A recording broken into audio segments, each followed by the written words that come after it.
लेकिन अमीर बाप की बेटी सृष्टि पर उसकी माँ जान छिड़कती। मेरी बेटी कितनी प्यारी है, भगवान सबको सृष्टि जैसी बेटी दे। सृष्टि धीरे धीरे बड़ी होती है।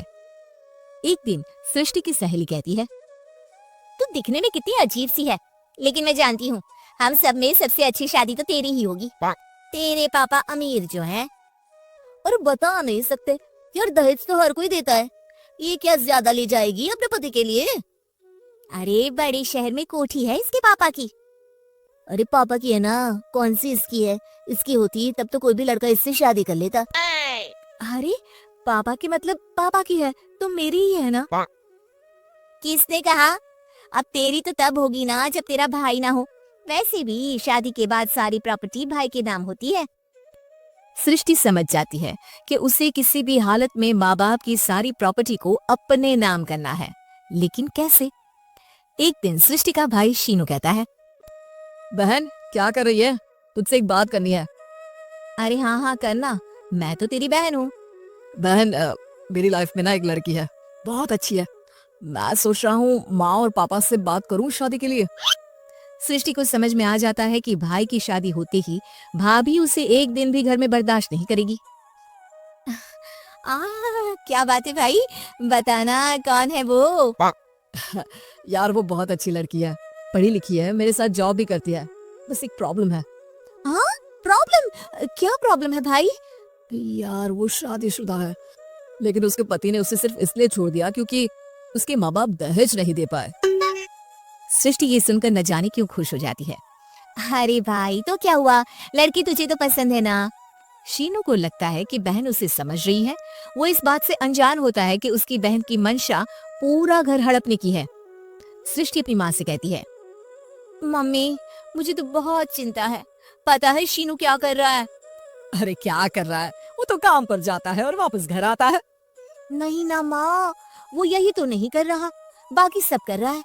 आपको पता है उससे प्यार है, और वो भी एक शादीशुदा लड़की से। ये क्या हो गया? मैं सोसाइटी में क्या मुंह दिखाऊंगी? अरे तेरे पापा तो यही कहेंगे कि मैंने ही उसे बिगाड़ दिया है।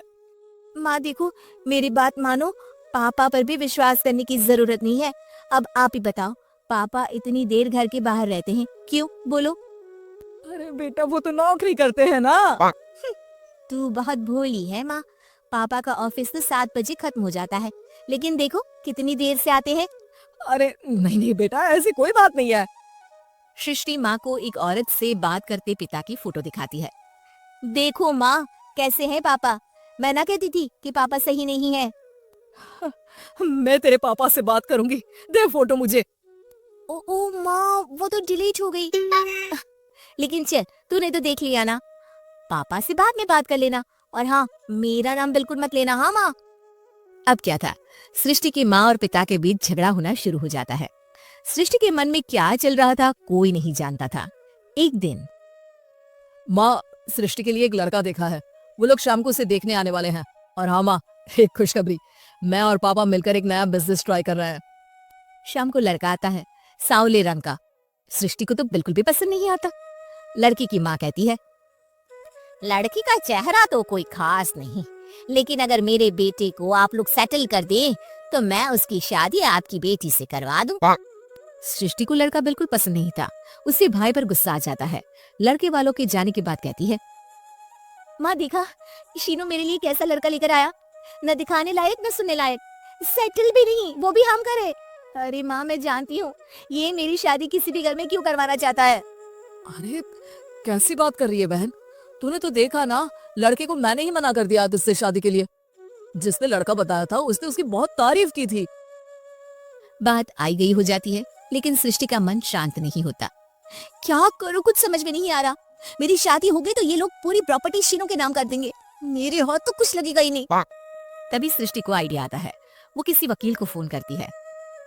जी देखिए, अगर आपके मम्मी पापा का तलाक हो जाता है तो आपके पिता की आधी प्रॉपर्टी आपकी माँ के नाम हो जाएगी, फिर उसे वो किसी को भी दे सकती है। सृष्टि अब माँ को बेटे के खिलाफ करती है। माँ शीनू पर नजर रखा करो, वो जिस लड़के के प्यार में है ना वो शादीशुदा है। यहाँ आएगी, सारा पैसा रुपया जमीन जायदाद सब भड़प लेगी। पापा का भी हाल तुमसे छुपा नहीं है। ऐसा ना हो कि मैं और आप एक दिन सड़क पर भीख मांगे। हे भगवान, मैं तो जीते जी मर जाऊंगी अगर ऐसा हो गया तो। ऐसा हो गया नहीं माँ, ऐसा ही होगा। अभी समय है, आगे का सोच लो। मैं तो कहती हूँ पापा से आधी प्रॉपर्टी लेकर अलग हो जाओ। पापा की आधी प्रॉपर्टी भी हम लोगों को अगर मिल जाती है ना, तो अगले 7 जन्म सफल समझो। बेचारी माँ बेटी के कहने पर पति से तलाक लेकर अलग हो जाती है। सृष्टि अब पैसों से गाड़ी और अपने दूसरे महंगे शौक पूरे करने लगी। उसके दोस्त भी उसके पैसे इस्तेमाल करते। सृष्टि, कल तुम कहाँ थी? मैं सारा दिन घर पर अकेली थी। तो मैं क्या करूँ? मैंने ठेका तो नहीं लिया है ना तुम्हें संभालेगा। माँ को सृष्टि से ये उम्मीद नहीं थी। वो बैठकर रोने लगती है। वहीं उसका पति यानी कि सृष्टि के पिता आ जाते हैं। मैं जानता था कि तुम्हारा यही हाल होगा, तो आपने मुझे रोका क्यों नहीं? मैं रोकता तो तुम रुकती क्या? सृष्टि के कहने पर तुमने मुझ पर, अपने बेटे पर शक किया, लेकिन तुम ये भूल गई कि कैसे हम दोनों ने मिलकर जीवन में इतना सब खड़ा किया। माँ पति के गले लग जाती है।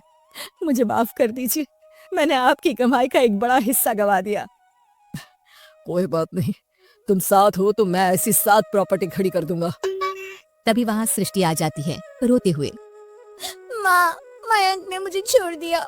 वो बोल रहा था जब तक मेरे पास पैसे थे तब तक ही वो मेरे साथ था। पापा, माँ, मुझे माफ कर दीजिए।